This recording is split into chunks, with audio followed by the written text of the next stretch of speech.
Hi friends, ನಾನು ನಿಮ್ಮ ಲವಿನಾ.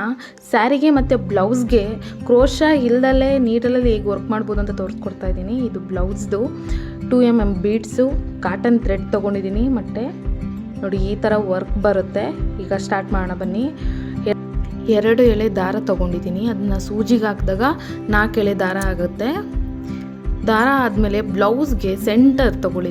ಜಾಸ್ತಿ ವರ್ಕ್ ಬೇಕು ಅಂತ ಅನಿಸಿಲ್ಲ, ಇದು ನನ್ನದೇ ಬ್ಲೌಸು, ಹಾಗಾಗಿ ನಾನು ಜಸ್ಟ್ ಅಲ್ಲೊಂದು ಸಿಂಗಲ್ ಹಾಕಿದ್ದೀನಿ. ಮತ್ತು ನೆಕ್ಕಿಗೆ ಡಿಸೈನ್ ಮಾಡಿದ್ದೀನಿ, ಅದು ಕೂಡ ನಿಮಗೆ ತೋರಿಸ್ತೀನಿ. ತೊಗೊಂಡು ಒಂದು 2mm ಬೀಡ್ ತೊಗೊಂಡು ಹಾಕಿದ್ದೀನಿ. ಅದ್ರ ಪಕ್ಕದಲ್ಲೇ ಬರಬೇಕು. ಮತ್ತು ಇನ್ನೊಂದು ದಾರ ತೊಗೊಂಡು 6 ಬೀಡ್ ಹಾಕ್ಕೊಂಡಿದ್ದೀನಿ.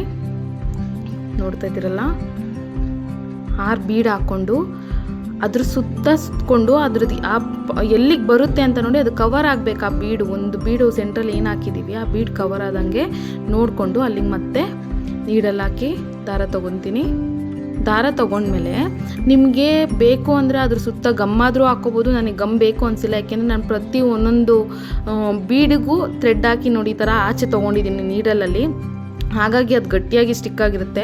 ಮತ್ತು ನೀವು ಕಾಟನ್ ಥ್ರೆಡ್ ತೊಗೊಳೋದ್ರಿಂದ ಏನು ಉಪಯೋಗ ಅಂತಂದರೆ ಗಟ್ಟಿಯಾಗಿರುತ್ತೆ. ನೀವು ಸಿಲ್ಕ್ ಥ್ರೆಡ್ ತೊಗೊಂಡ್ರೆ ನಿಜವಾಗ್ಲೂ ಅದು ಕೂರೋದಿಲ್ಲ, ನೀವು ಗಮ್ಮ ಹಾಕ್ಕೋಬೇಕಾಗುತ್ತೆ. ಅದ್ರ ಬದಲು ಕಾಟನ್ ಥ್ರೆಡ್ ತೊಗೊಂಬಿಡಿ, ನೀಟಾಗಿ ಕೂರುತ್ತೆ.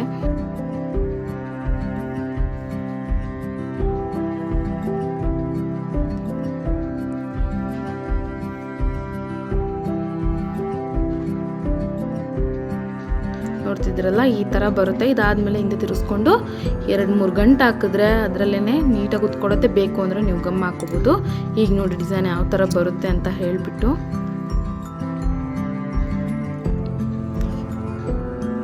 ಇದು ನಾನು ನೆಕ್ಕಿಗೆ ಮಾಡಿರೋ ಡಿಸೈನು. ಫ್ರಂಟು ಮತ್ತು ಬ್ಯಾಕು ನೋಡಿ ಚೆನ್ನಾಗಿದೆಯಾ. ಇದು ಸ್ಲೀವ್ಗೆ ನನಗೆ ಜಾಸ್ತಿ ವರ್ಕ್ ಮಾಡಬೇಕು ಅಂತ ಅನಿಸಿಲ್ಲ, ಸ್ಲೀವ್ಗೆ ಸಾಕು ಸಿಂಪಲಾಗಿ ಅನ್ನಿಸ್ತು, ಅದಕ್ಕೆ ನೆಕ್ಕಿಂಗ್ ಮಾತ್ರ ಮಾಡಿದ್ದೀನಿ. ಹೇಗಿದೆ ಹೇಳಿ. Thank you for watching. Like, share, comment.